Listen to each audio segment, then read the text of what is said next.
Genesis 41. Pharaoh's dreams. When 2 full years had passed, Pharaoh had a dream.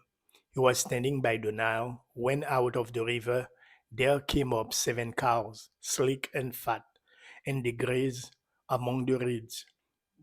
After them, 7 other cows, ugly and gaunt, came up out of the Nile and stood beside those on the river bank. And the cows that were ugly and gaunt ate up the 7 sleek, fat cows. Then Pharaoh woke up. He fell asleep again and had a second dream. 7 heads of grain, healthy and good, were growing on a single stalk. After them, 7 other heads of grain sprouted, thin and scorched by the east wind. The 10 heads of grain swallowed up the 7 healthy, full heads. Then Pharaoh woke up. It had been a dream. In the morning, his mind was troubled, so he sent for all the magicians and wise men of Egypt. Pharaoh told them his dream, but no one could interpret them for him. Then the chief cupbearer said to Pharaoh, "Today I am reminded of my shortcomings." Pharaoh, once angry with his servants, and he imprisoned me and the chief baker in the house of the captain of the guard. Each of us had a dream the same night, and each dream had a meaning of its own.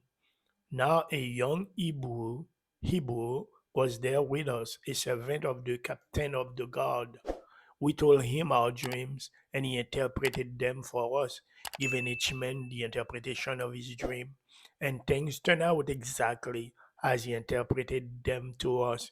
I was restored to my position, and the other man was empowered. So Pharaoh sent for Joseph, and he was quickly brought from the dungeon. When he had shaved and changed his clothes, he became before Pharaoh. Pharaoh said to Joseph, "I had a dream, and no one can interpret it. But I have heard said of you that when you hear a dream, you can interpret it." "I cannot do it," Joseph replied Pharaoh to Pharaoh, "but God will give Pharaoh the answer he desires."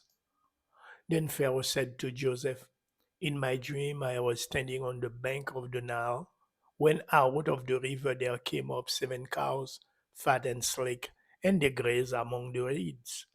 After them, 7 other cows came up, scrawny and very ugly and lean. I had never seen such ugly cows in all the land of Egypt.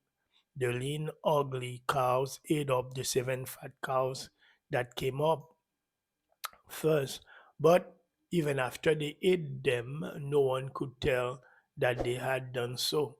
They looked just as ugly as before. Then I woke up. In my dream, I saw 7 heads of grain, full and good, growing on a single stalk. After them, 7 other heads parted, withered and thin and scorched by the east wind. The 10 heads of grain swallowed up the 7 good heads. I told this to the magician, but none of them could explain it to me. Then Joseph said to Pharaoh, "The dreams of Pharaoh are one of the same. God has revealed to Pharaoh that he is about to do. The 7 good cows are 7 years, and the 7 good heads of grain are 7 years. It is one and the same dream. The 7 lean, ugly cows that came up afterward are 7 years. So are the 7 worthless heads of grain scorched by the heat swing. They are 7 years of famine. It is just as I said to Pharaoh. God has shown Pharaoh that is what he is about to do. 7 years of great abundance are coming throughout the land of Egypt, but 7 years of famine will follow them. Then all the abundance of Egypt will be forgotten, and the famine will ravage the land.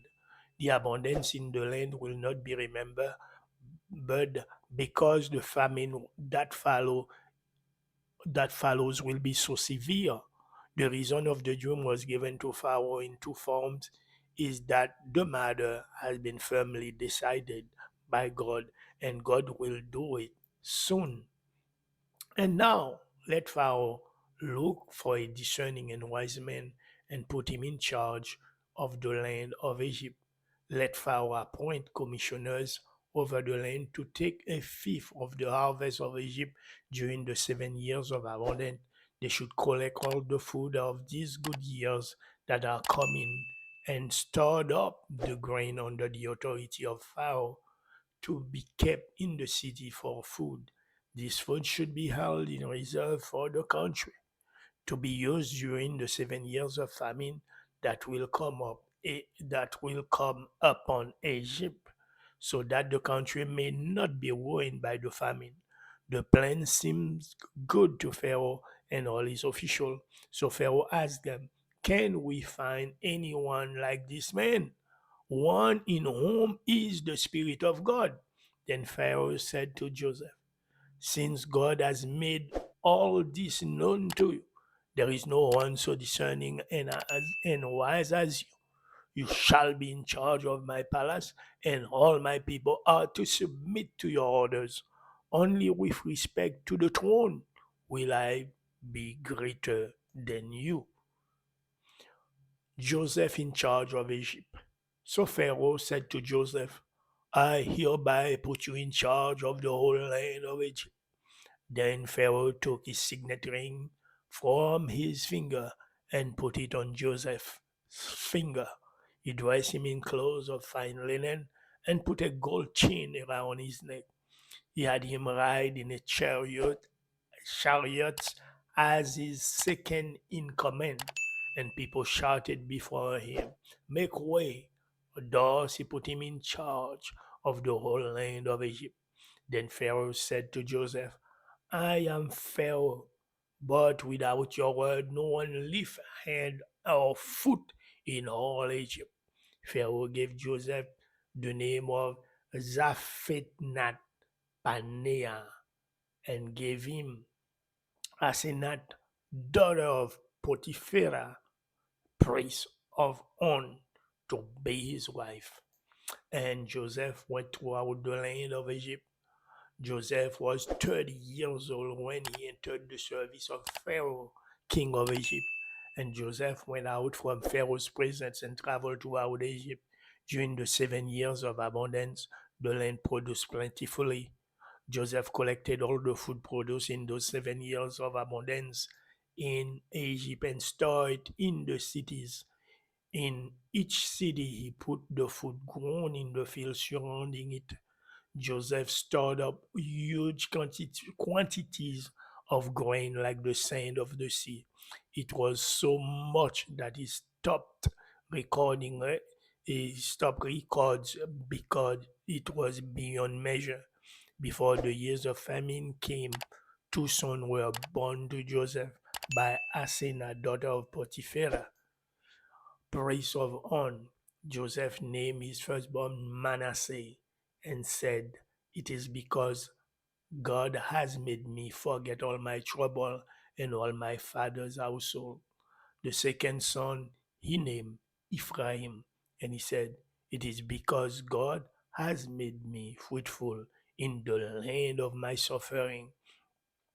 The 7 years of abundance in Egypt came to an end, and the 7 years of famine began. Just as Joseph had said, there was famine in all the other lands, but in the whole land of Egypt there was food. When all Egypt began to feel the famine, the people cried to Pharaoh for food. Then Pharaoh told the Egyptian, "Go to Joseph and do what he tells you."